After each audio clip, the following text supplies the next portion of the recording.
You're listening to the 23 Personnel Podcast, a Texas Tech athletics podcast where food and sports clash at the goal line. Here are your hosts, Spencer and Michael.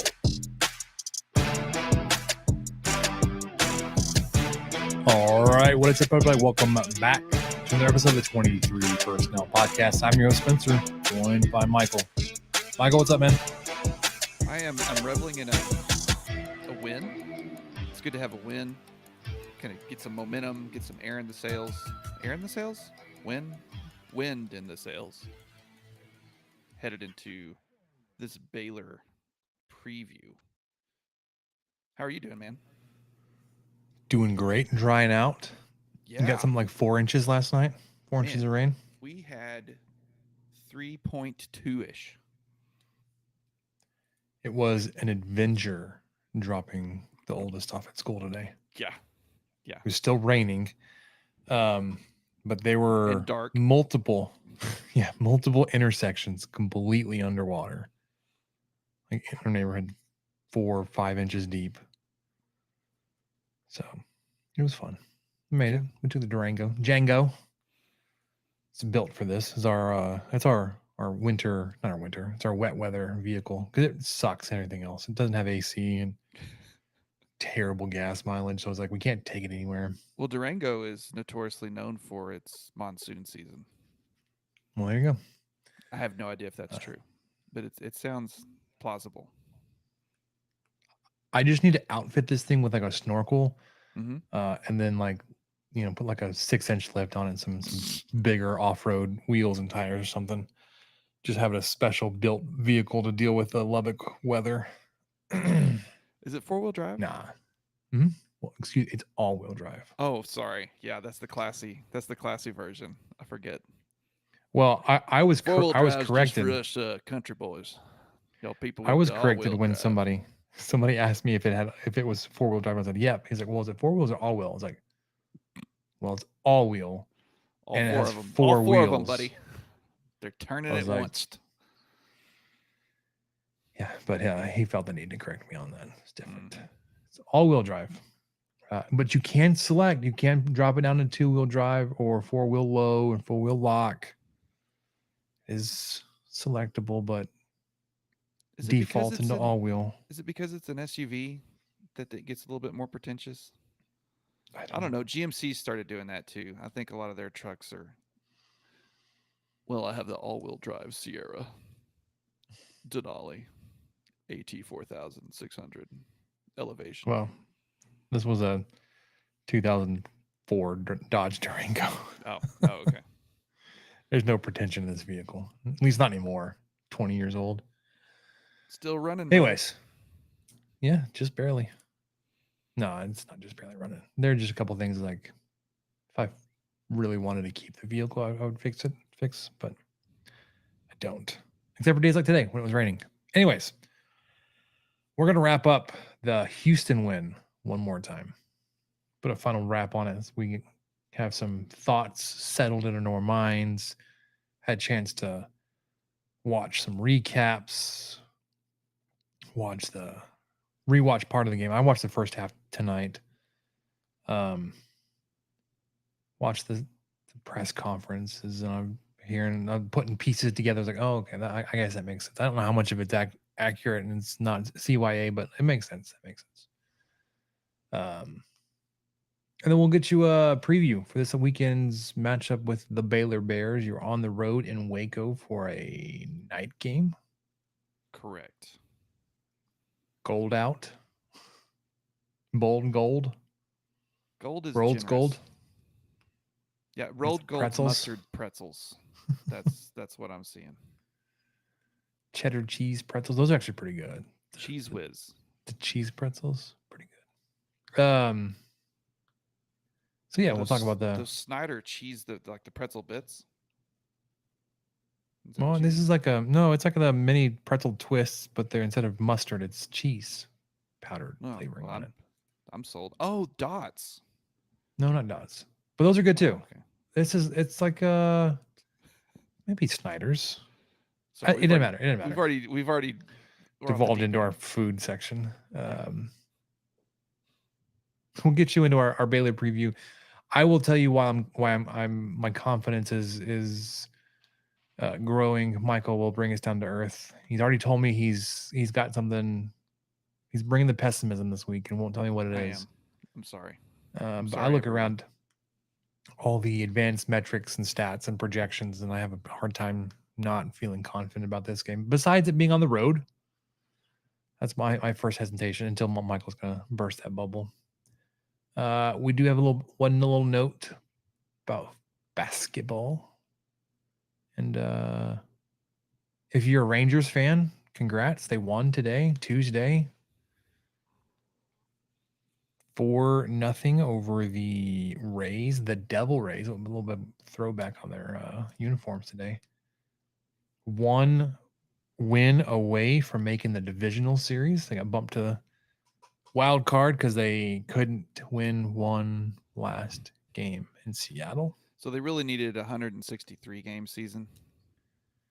They did. That's what you're saying.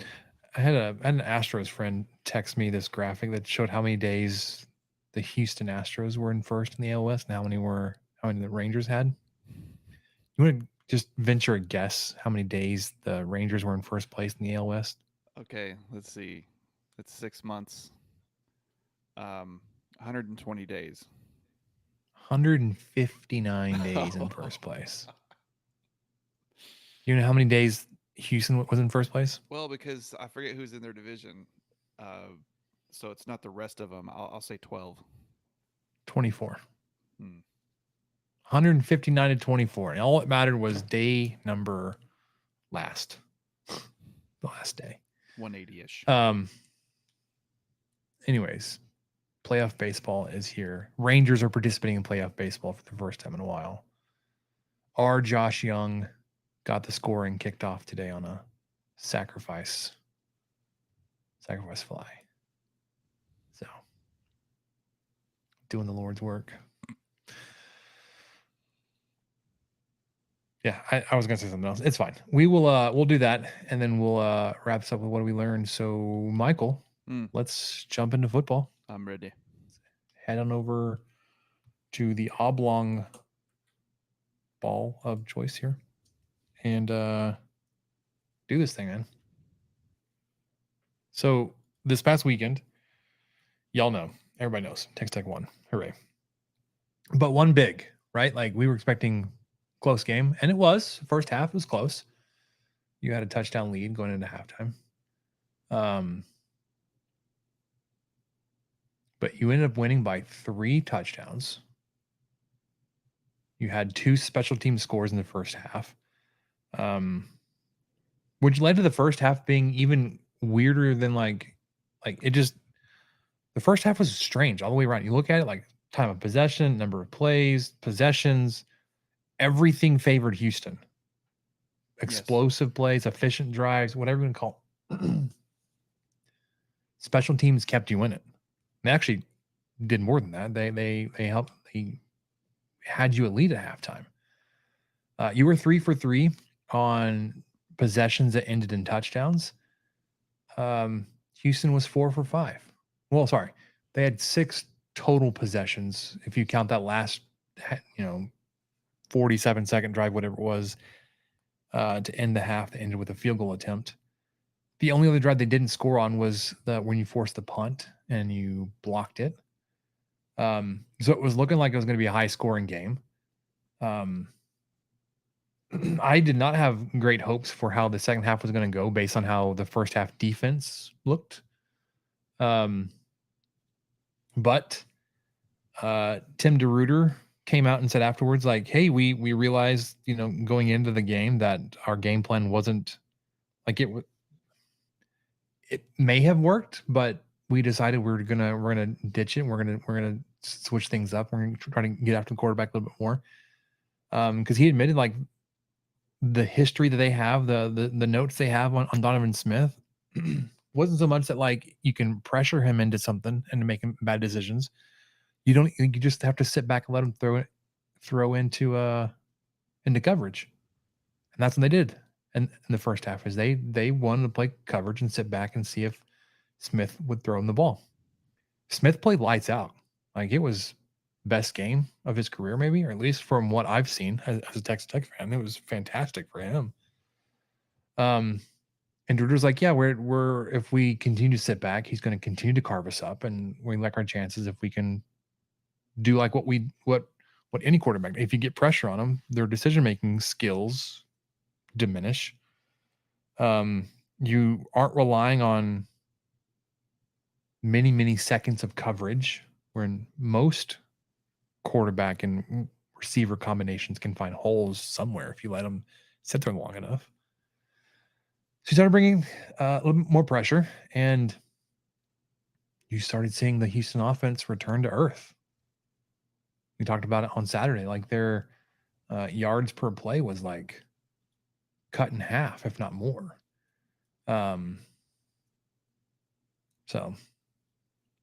Well, that explains a lot. That explains why Tech wasn't able to really get, or not wasn't able to, but did not get any pressure to him. It just really made me question a lot of things. How well Smith played with that kind of time, and we know last year he didn't have that kind of time. He wasn't really given that option, and so he did make some mistakes last year. So I'm not sure what made them think.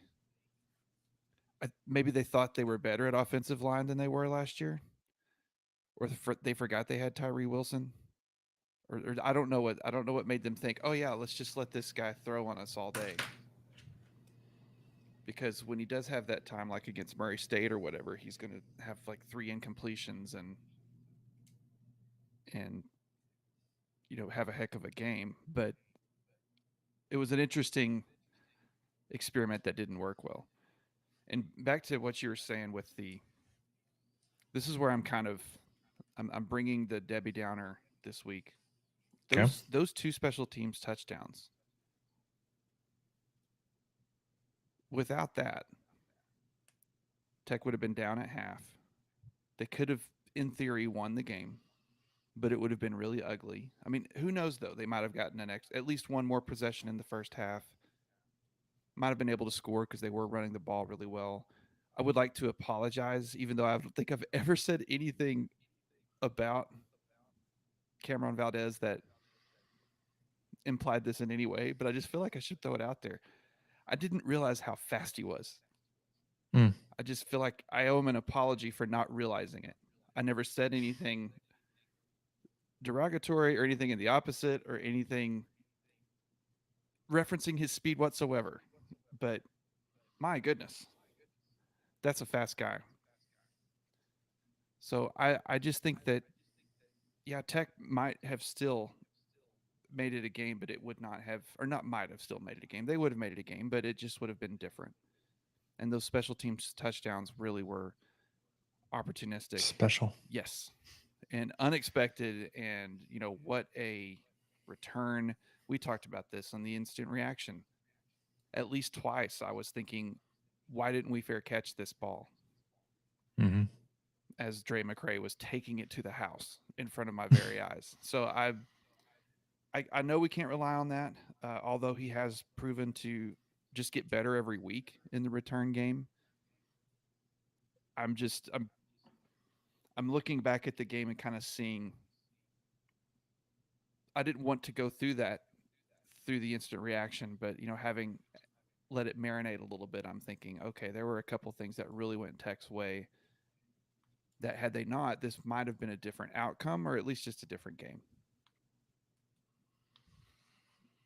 Yeah, I mean, they did the special teams plays obviously helped out. I mean, you won by 3 touchdowns.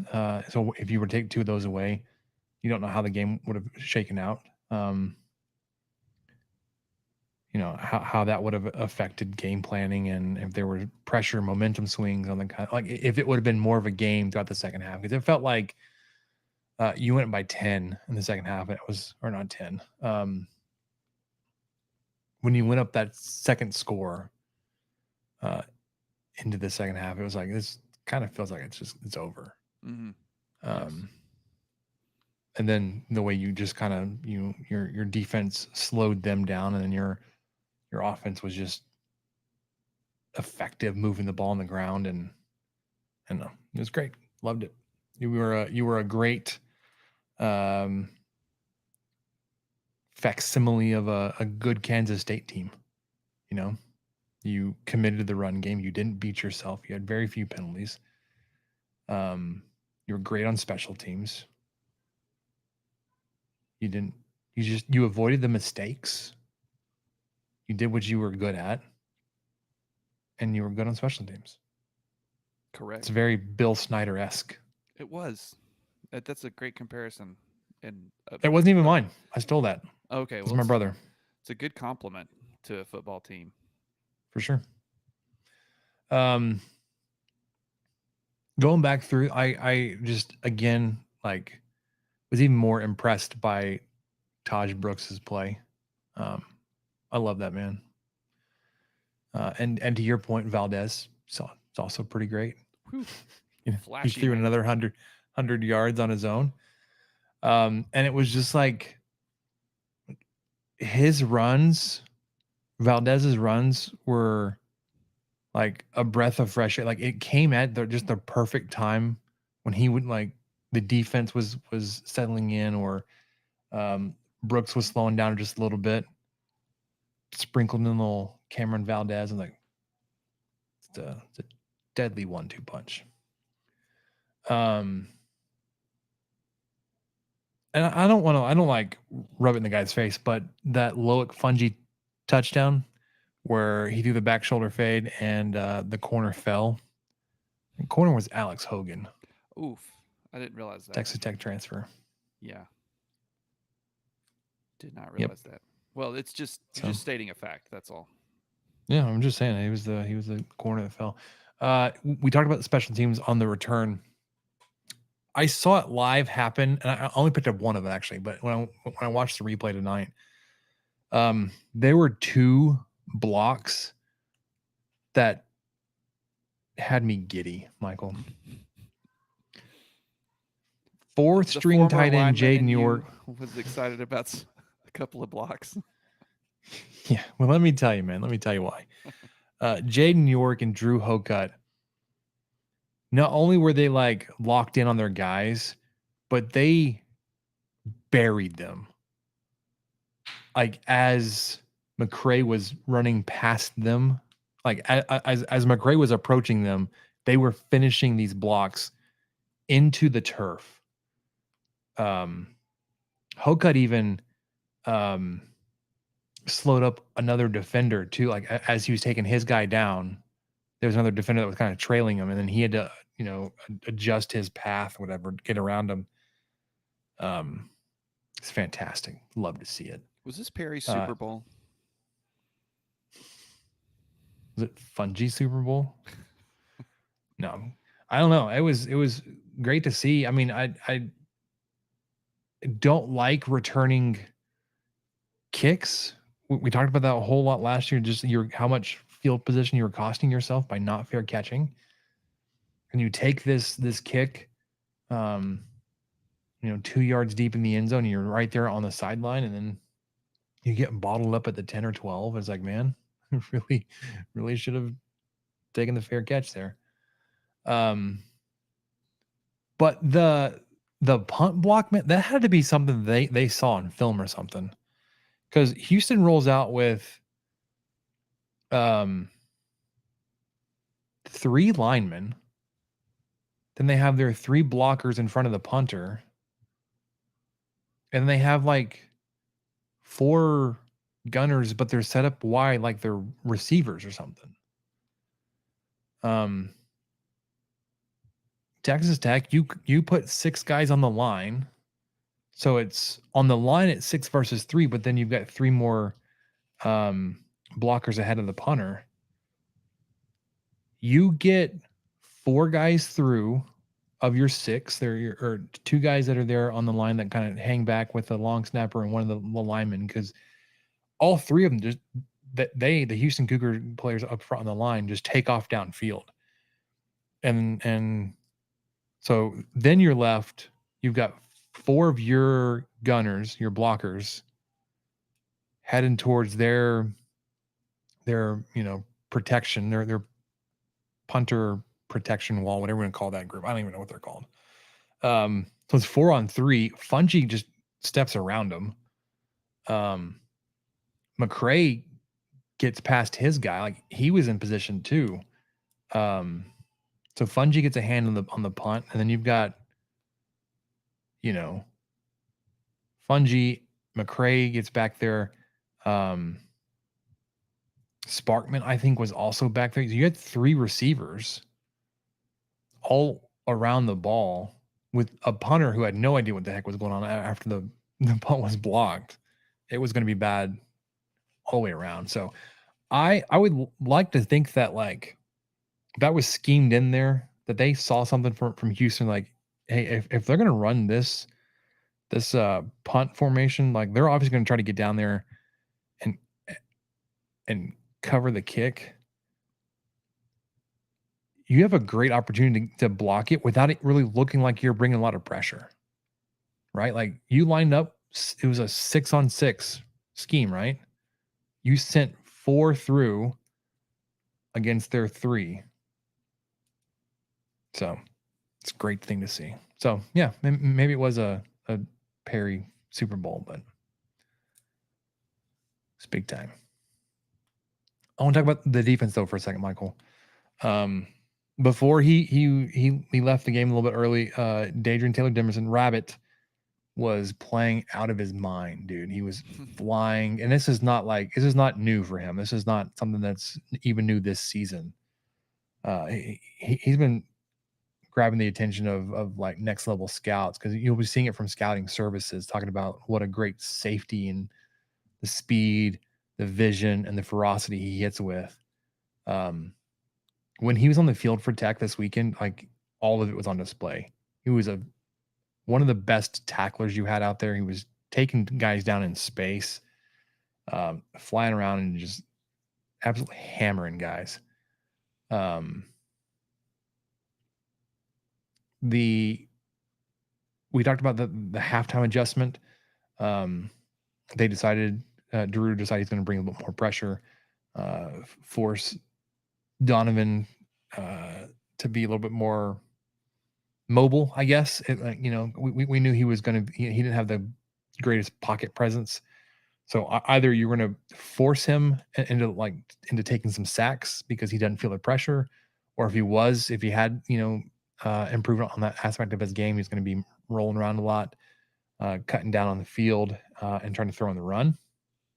And what you saw was Houston offense efficiency just go out the window. Now, that first half, like we talked about it, that their last scoring drive in the first half, actually in the game, they picked up 3 consecutive 3rd and shorts. The first 2 were Donovan Smith scrambles. It was a 3rd and 5 and a 3rd and 4, I think. Mm-hmm. Donovan Smith scrambles.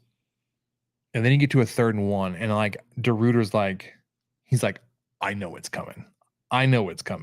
Donovan Smith up the middle. I know it's quarterback power. He brings massive pressure. He's like, we're gonna run blitz the hell out of this. We're just gonna blow it up.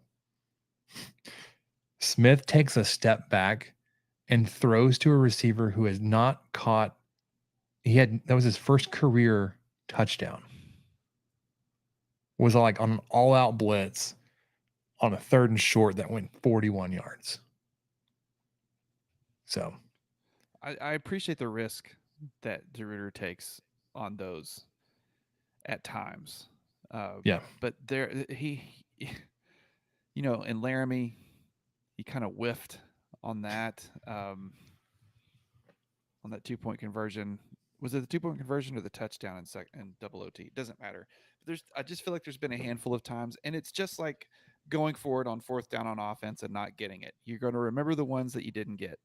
Mm-hmm. You're not necessarily going to remember the ones that you did. So I still appreciate the fact that he's like, okay, we're going to bring 6 right here. This is going to work. And then sometimes it backfires spectacularly, but hey, you got to keep going.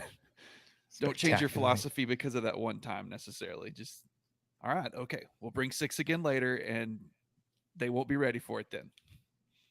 Yeah. going into the game, we thought it was going to be a little bit lower scoring, a little bit closer. I had a 27-24 game. And maybe that would have been more the direction you were going to get if you didn't have the special teams plays that you ended up getting. Michael had just a little bit lower, 24-21. I mean, both teams had hit that, 28 by half. But and yeah, we both picked the under, and during the game, I tried to get because I knew I had the under in my little action app that I play for fun, which I'm terrible at. Again, I just like to remind everyone how bad I am at picking these games. So anyway, I thought, okay, I'm going to get a live line, and I think I went to it right when Tech scored again to make it, whatever it was at halftime, 30-31. What was it at halftime? it was 35. 35-28. So I think I hit it right as that happened. And so I clicked the live over under was 73.5. And then by the time it all went to space and came back, the line was 84.5. So that was essentially what I selected, even though that was not what I selected. And I thought, well, yeah, I don't think that's going to happen. And it didn't. But 73.5 would have happened. Yeah. It's I tough would have beat. covered that. It's tough. Man, I had a bunch of those. I had another 10-team parlay where one team lost. Ooh. So you went 9-1? You know what team it was? Central Was it Florida. Baylor? Yes. Because they were up big, man, which we'll talk about in a second. 28-point lead at home to a 1-win Baylor team. Well, now they're 2-win Baylor team, man. Well, at the time, they were not. Figuring stuff out. So yeah, you figured some stuff out. You beat Houston. They were the we talked about this last week. They're the easiest game remaining on your schedule. And we're talking about if you're going to make a bowl game, if you're going to have any kind of aspirations for this season, how it's going to go, you needed to win this one. Well, you did. Next easiest game is this weekend. It's Baylor. And this is according to last week's. I don't know if the games were shuffled after the results. It doesn't really matter because it doesn't matter. But after that, you've got BYU. So 3 of the next 4 of the next 4 games from when we talked about it were going to be your easiest ones to win.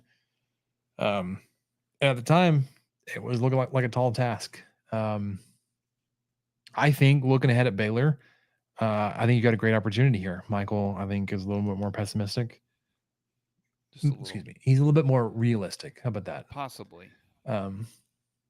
Because I look at like advanced metrics and I don't do like huge deep dives and do all kinds of statistical analyses and that kind of stuff. But when I see Texas Tech is the 32nd best S&P plus team, and then going on the road to the 64th best S&P plus team, is like, well, you got a pretty good advantage there.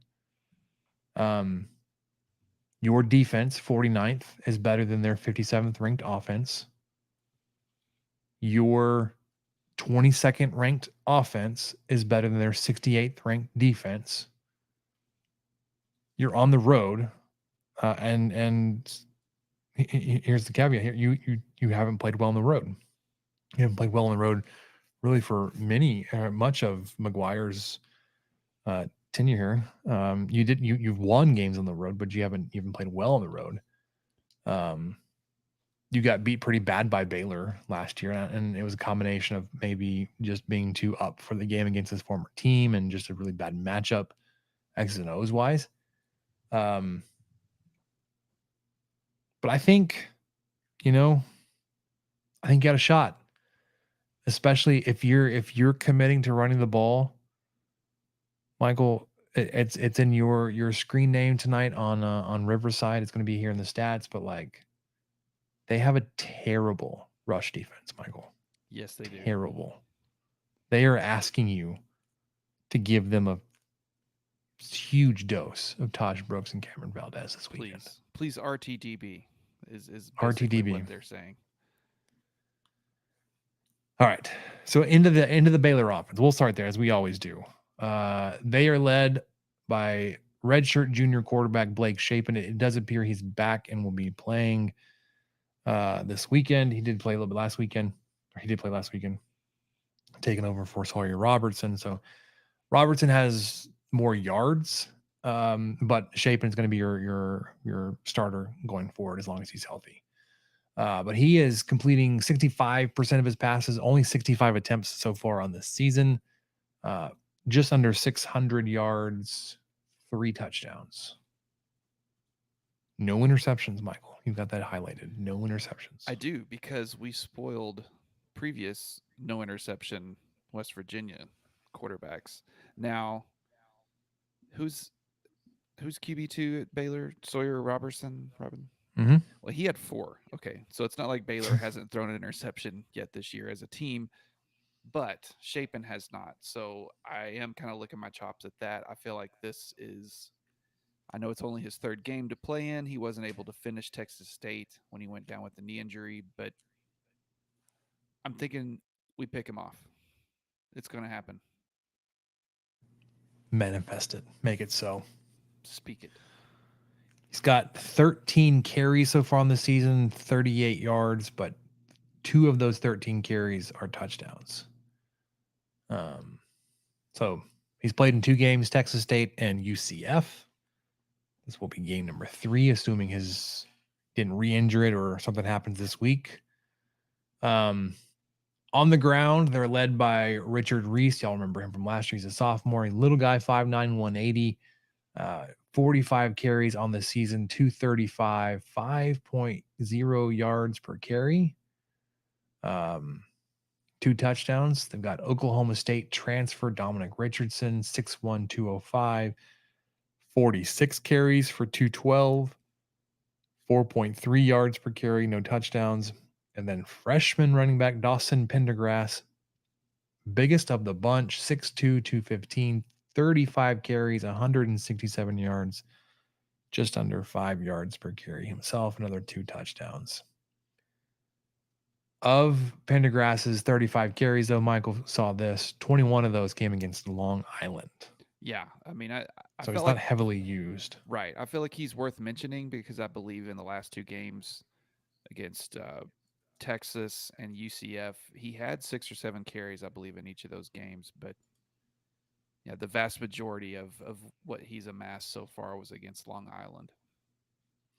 To compare, though, Michael, Taj Brooks, 83 carries.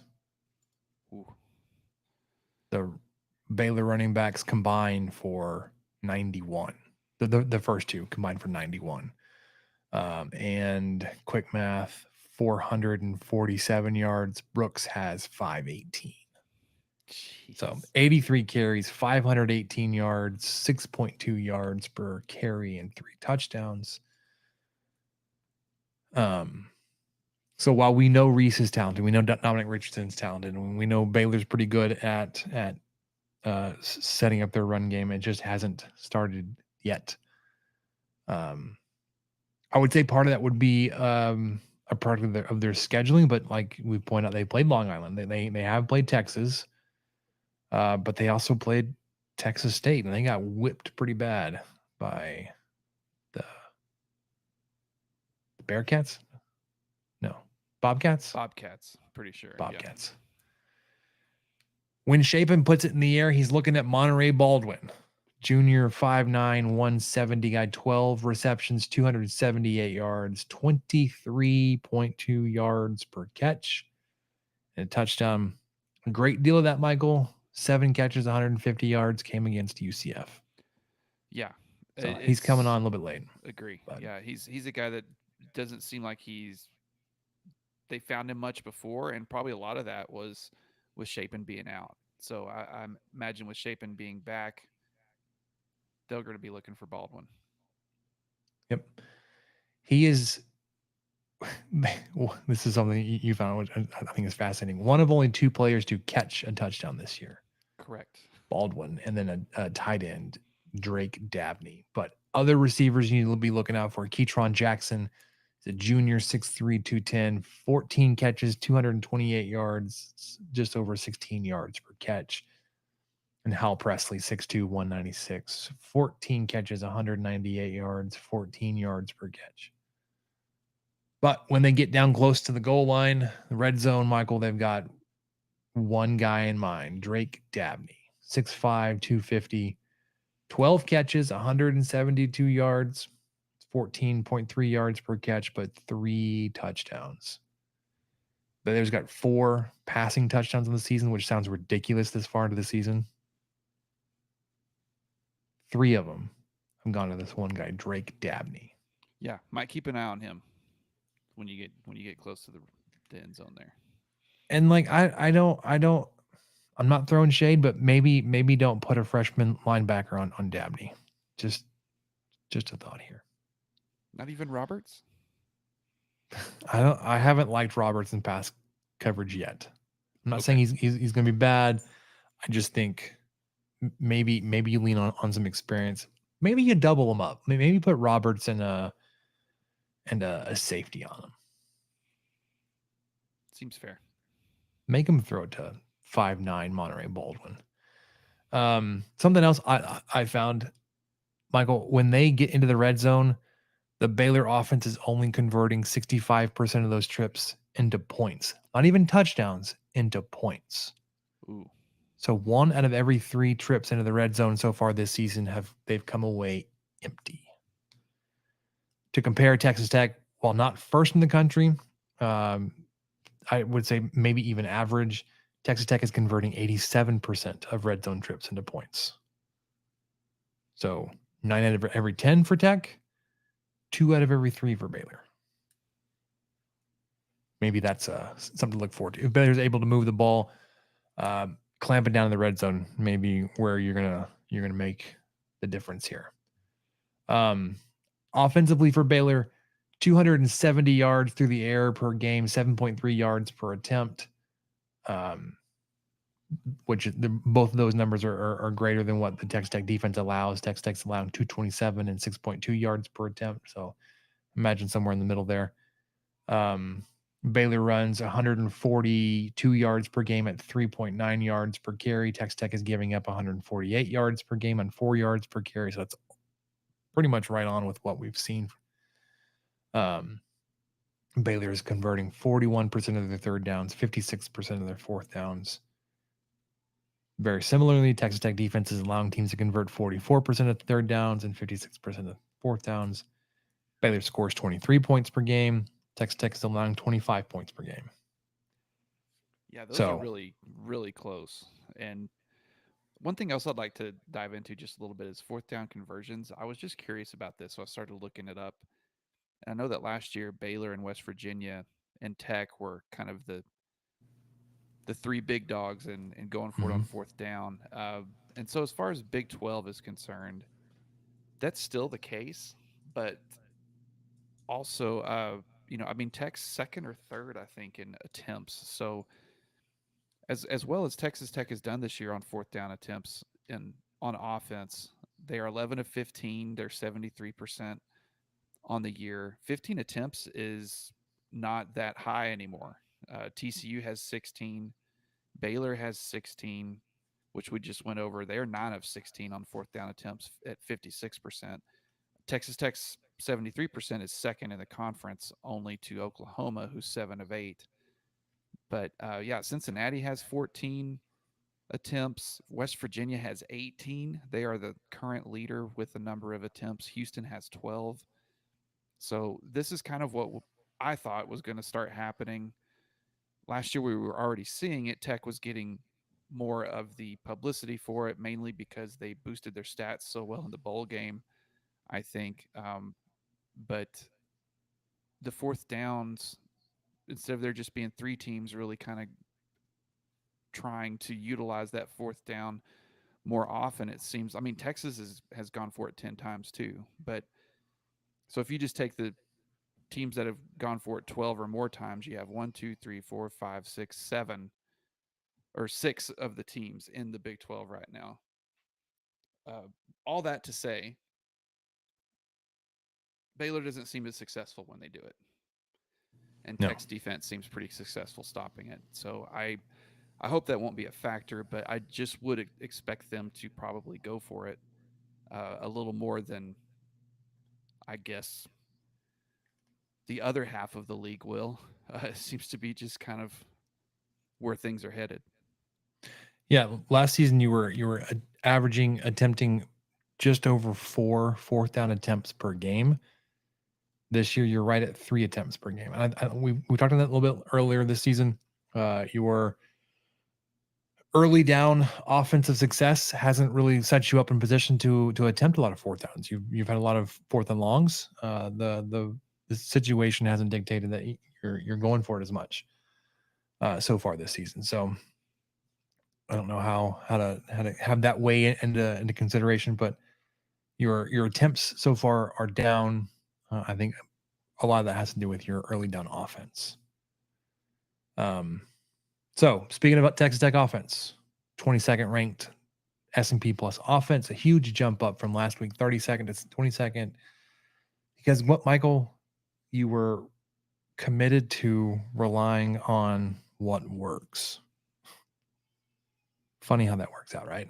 Mm-hmm. You lean on the one part of your offense that's been working, and you get a big win, and it reflects in the statistical models that pretty significant upgrade there. Baylor defense 68th. So again, you've played teams right in that realm. I think West Virginia and Houston were both there. I think Houston was actually a bit lower, but yes, Houston was lower, but West Virginia was in the 60s, pretty sure. yeah, they are led in tackles by Matt Jones, linebacker Matt Jones, not Mike Jones, Matt Jones. 6'3", 245. He's a big dude. 33 total tackles, 22 solo, 2 sacks. Next guy is a defensive, it's a safety. I would assume more towards the line here, but Devin Bobby's 5'10", 185. He's got 25 tackles and a pass defended. And then Mike Smith Jr., the other linebacker to be aware of, 6'1", 240, got 24 tackles and a sack. He's got 1 sack, and I say it leads the team. That was from last week. They have 11 sacks on the season.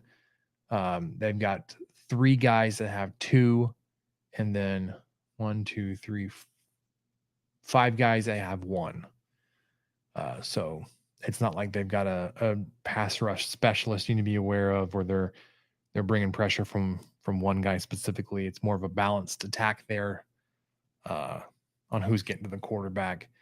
But it's a pretty good mix between linebackers and defensive line. You've got linebackers with 2 sacks. That would include Byron Vaughns and Matt Jones.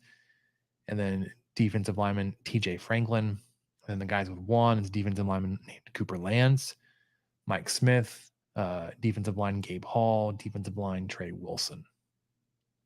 They've only got 3 interceptions on the season. Going back, we looked at Houston last week. They had 6, which felt a little bit on the high end. They didn't end up adding to that total, obviously, but Baylor's only got 3. One of them from a Lubbock Cooper kid, Kyler Jordan. Y'all remember him as the guy that Matt Wells, for whatever reason, didn't want to recruit and ended up going to Baylor. And then their corners, Carl Williams, a 4th, and Caden Jenkins each have an interception to their name. When Texas Tech has the ball, they are throwing 227 passing yards per game, 6.2 yards per attempt. They are running 177 yards per game at 5 yards per carry. Michael, the Baylor defense is giving up 184 yards per game on the ground at 5 yards per carry. Ooh. They are giving up a ton through the air too, 210 yards through the air, but 8.7 yards per attempt. They are decent on third down. The Baylor defense allowing teams to convert 36% of third down, 70% of fourth downs, whereas Texas Tech is converting they are converting 39% of their third downs and converting 73% of fourth downs. And Texas Tech is scoring 33 points per game, where Baylor is giving up 28.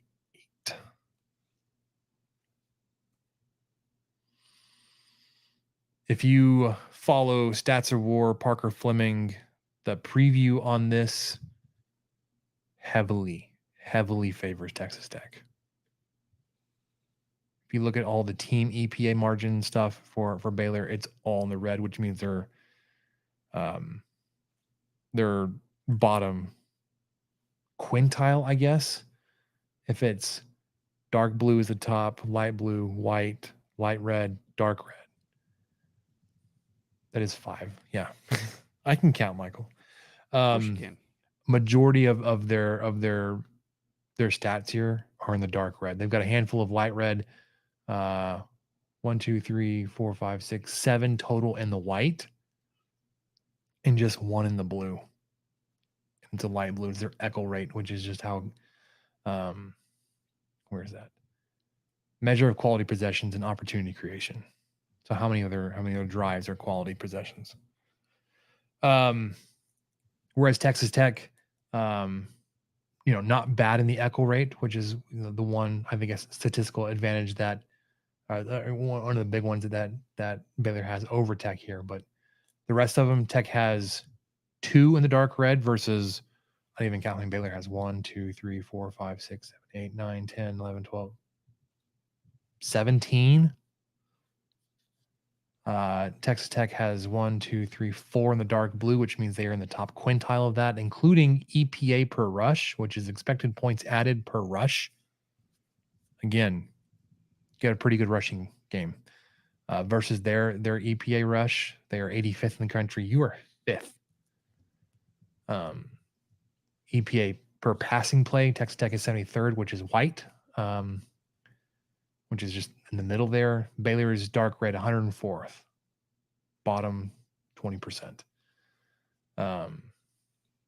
Again, like this, along with the other things I've looked at, has me confident that it should be a game where Texas Tech should win this game. I'll put it that way, especially if it was neutral or home. Being on the road, I think, throws everything off, and I don't know how the team is going to respond to success and then going on the road. I don't know what the mentality is going back to Baylor. I think Texas Tech has a great opportunity to notch win number 3 this year. Just sad to say that in Game 6. This model has you at a 65 to 35 percent advantage. 31 to 25 in terms of points in favor of Texas Tech. So going on the road for me is a wild card. I think, Michael, Texas Tech wins this one. It's actually really close to what the CFB graphs stats of war projected, and it was not because of what they said. I was just thinking about what I think. I think Texas Tech wins this one, could win this one by a touchdown. 31-24. So do you think they avenge the butt fumble? Assuming that we don't throw 3 pick sixes in this game, like we did last year, whatever it was. I don't know. I like yes, I do think there is some avenging to be had for Texas Tech in the butt bowl here. I'll tell you, okay, so I've kind of brought in my pessimism or realism, as you so kindly called it. The game last week, I think the special teams, as great as they were, made it a little bit more lopsided than it probably would have been. I do think there were some drops you could call them drops. We kind of touched on that in the instant reaction. I don't want to go over it too much, but that was worrisome again because I felt like that had gone away for the most part, and then seems like it kind of reared its head again on a particular drive later in the game. Miles Price just disappeared. Not saying it's his fault, just saying that it was obvious they wanted him to have the ball early, and then they did never get him the ball again.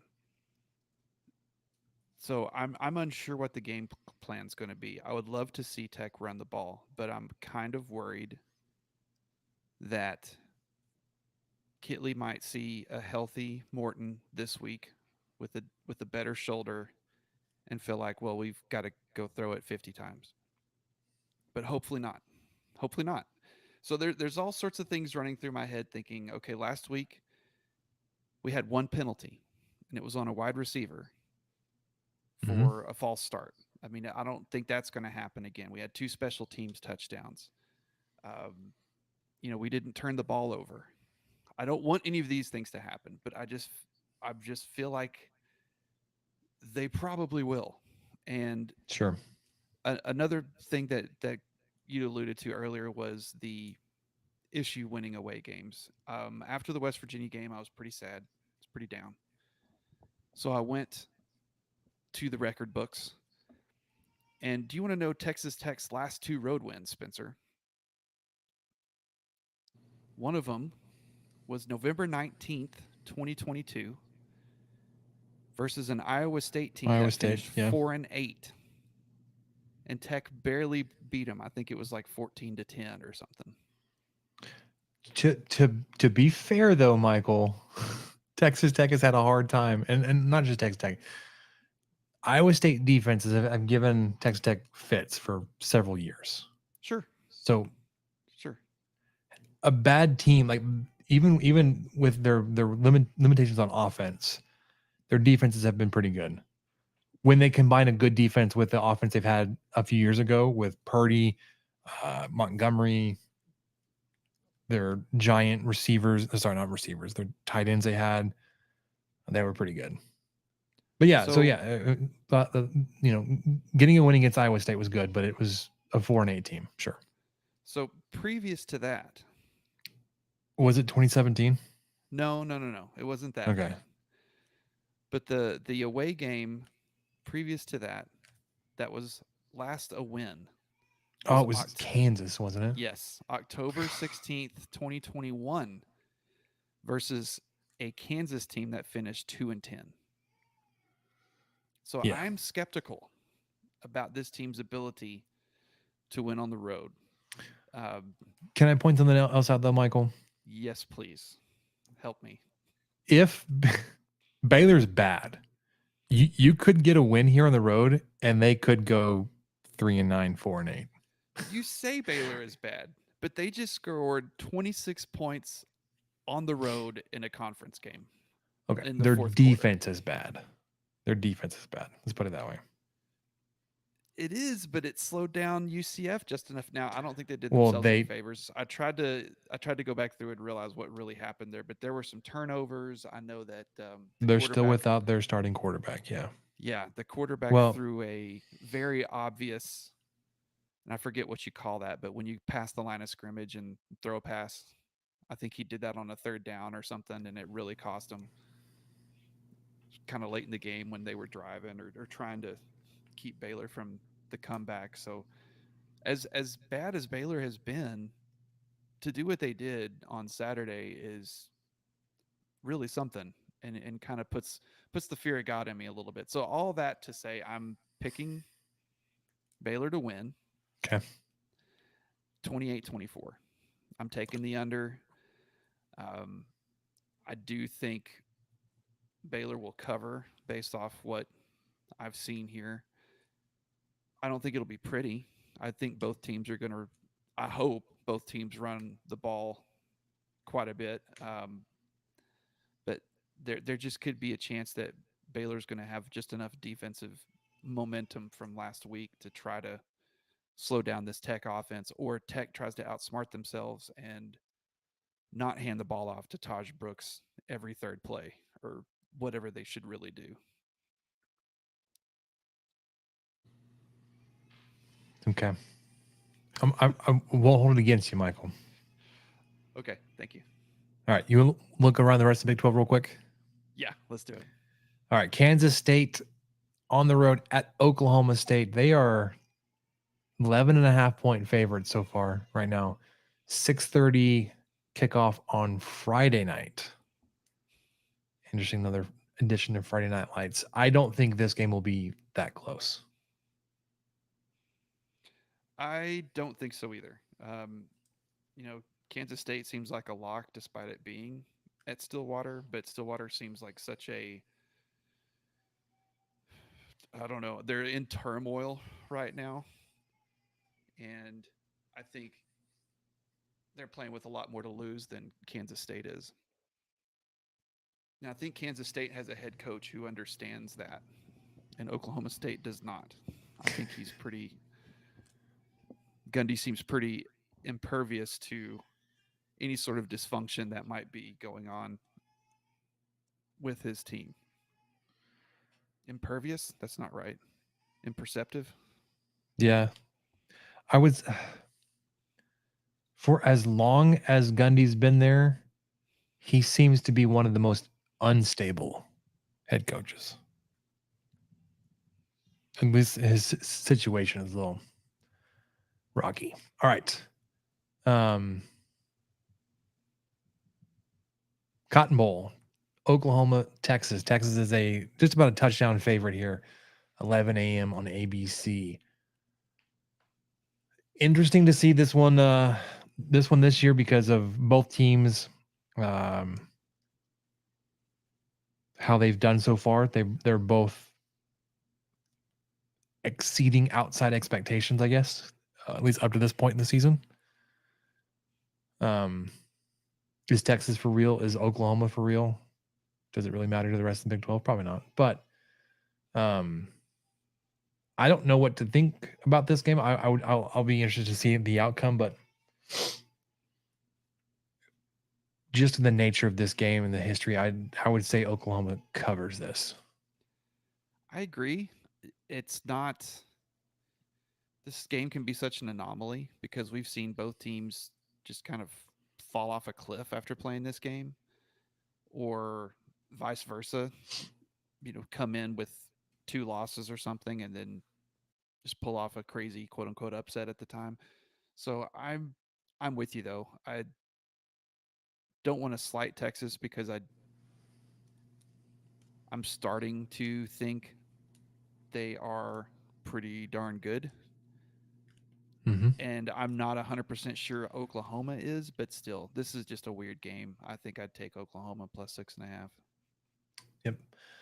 Another game that I think is really interesting, especially if John Reese Plumlee is back. I haven't been checking up on his health and what his availability is, but UCF at Kansas. Strange. I thought this would be an interesting game, but Kansas is a almost 3-point favorite at home, so you would think probably pretty evenly matched game here if it was on a neutral site. Last week, obviously, UCF is coming off that loss where they gave up 26 in the fourth quarter to Baylor to lose 35-36. And then Kansas got whipped pretty bad in Austin, 14-40. But I'm still a believer in the Jayhawks. I'd go with you on that too. UCF still searching for their first Big 12 win. I don't think they'll get it this weekend either on the road in what's becoming a more formidable place to play, Lawrence, by God, Kansas. Yeah.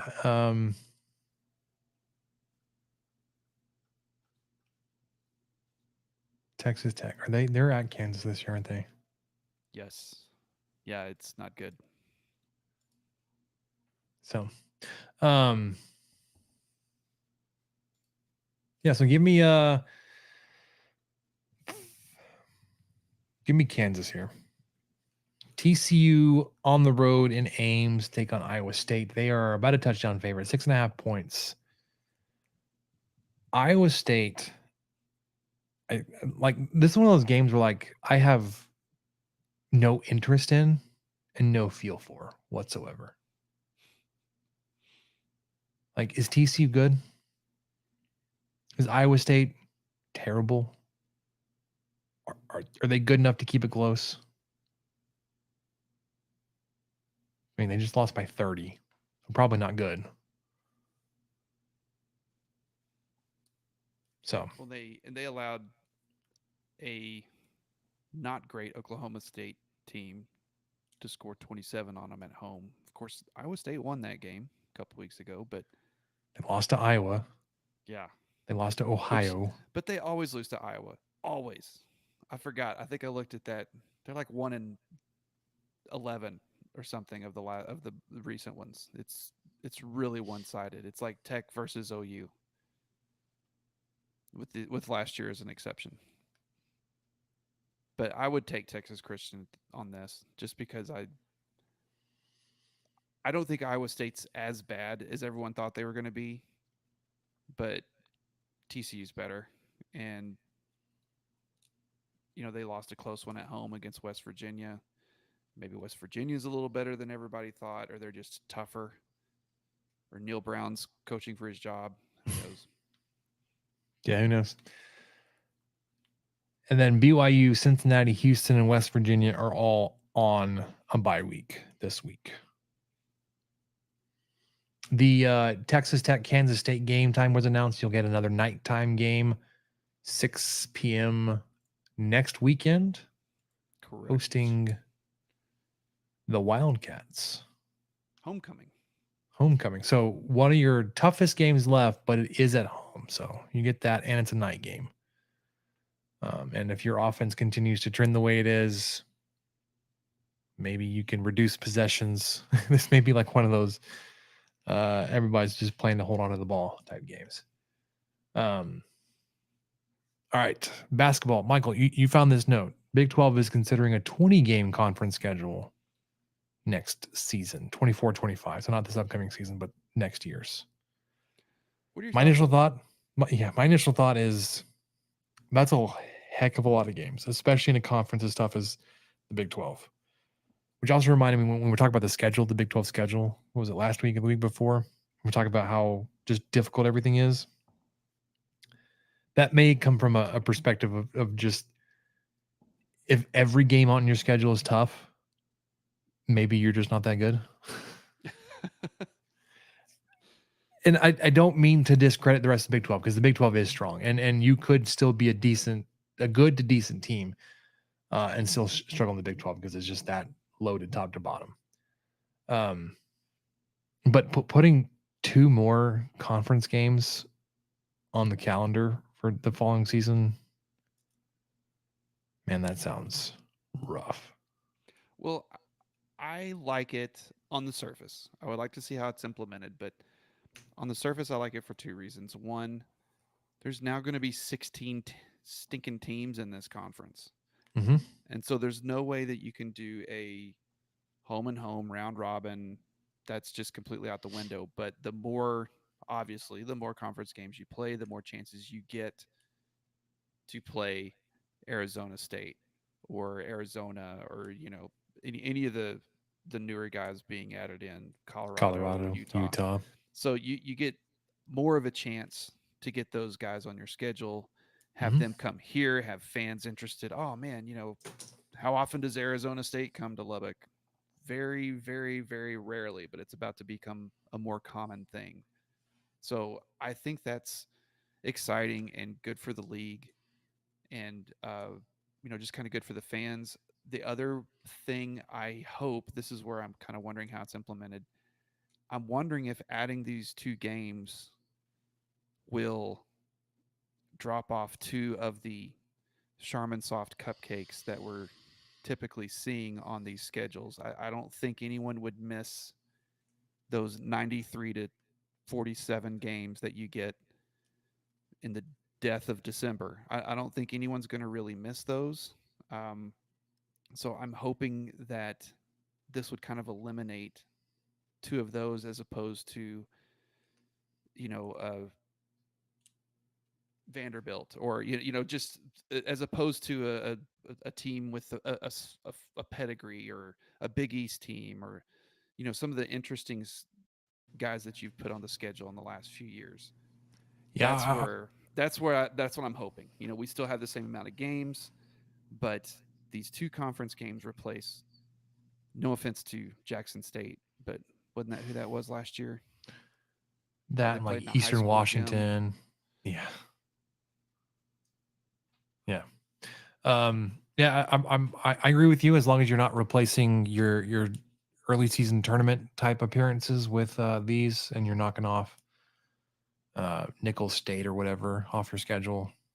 Yeah, I think this gets you more data points into the conversation about quality wins, and if you're needing all that kind of stuff for tournament conversations, then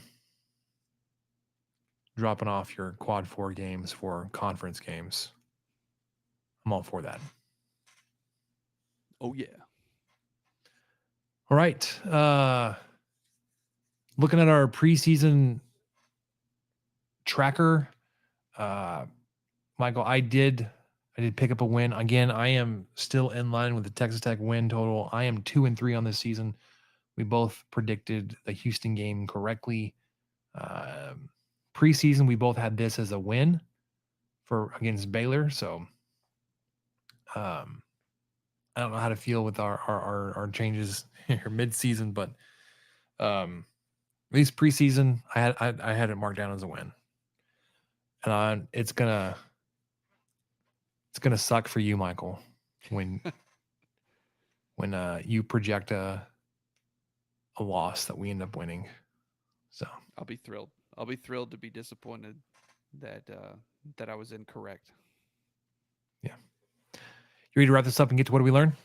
Oh yeah. Let's do it. Nope, that's the wrong one.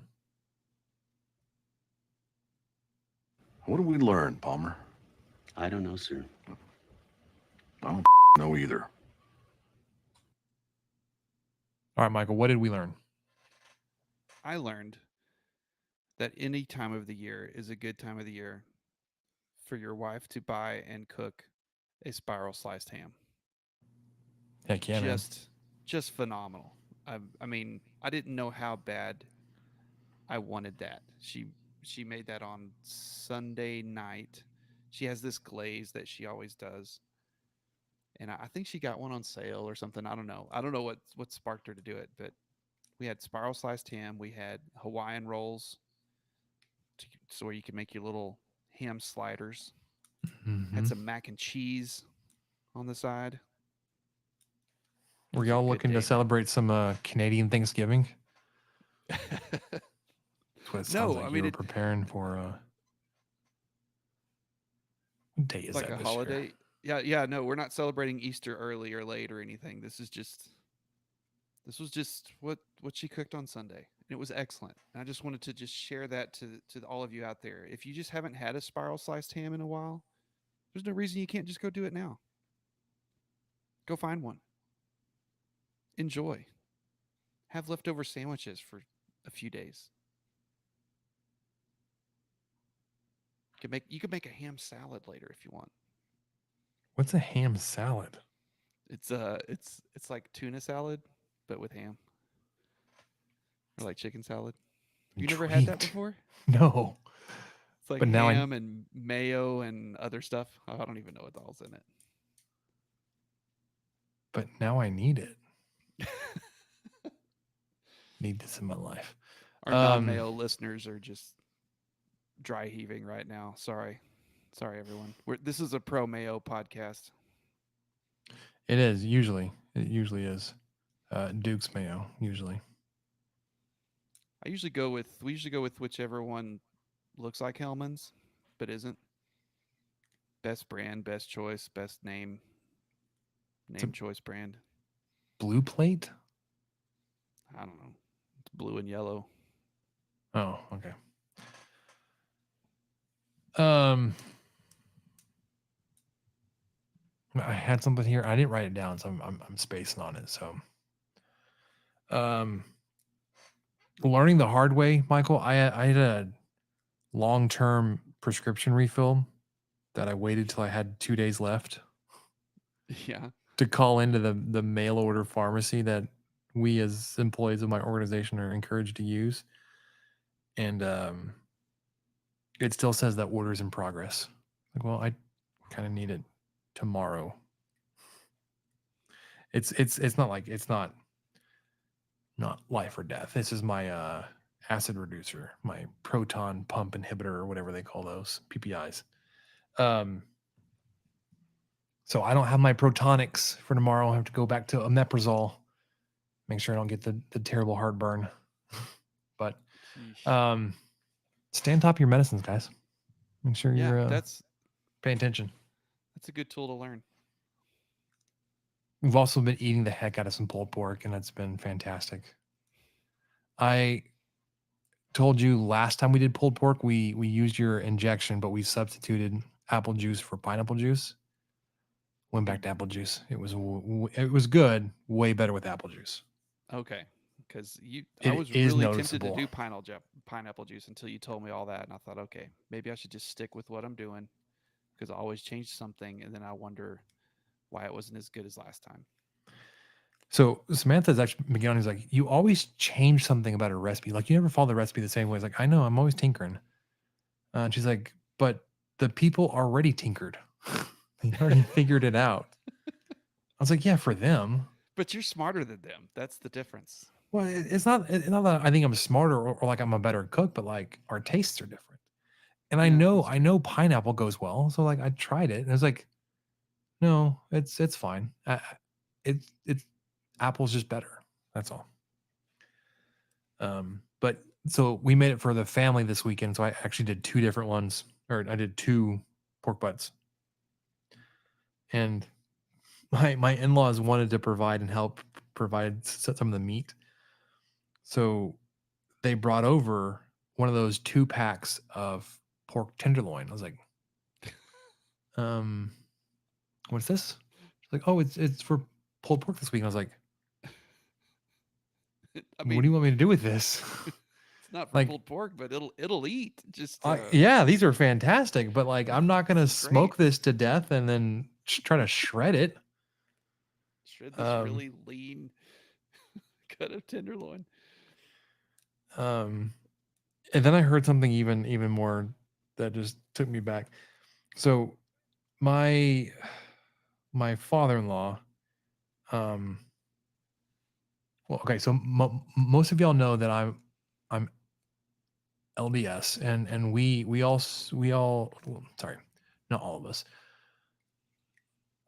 A large number of the young men, ages 18 to 25, whatever, will spend 2 years volunteering and have a missionary service time, right?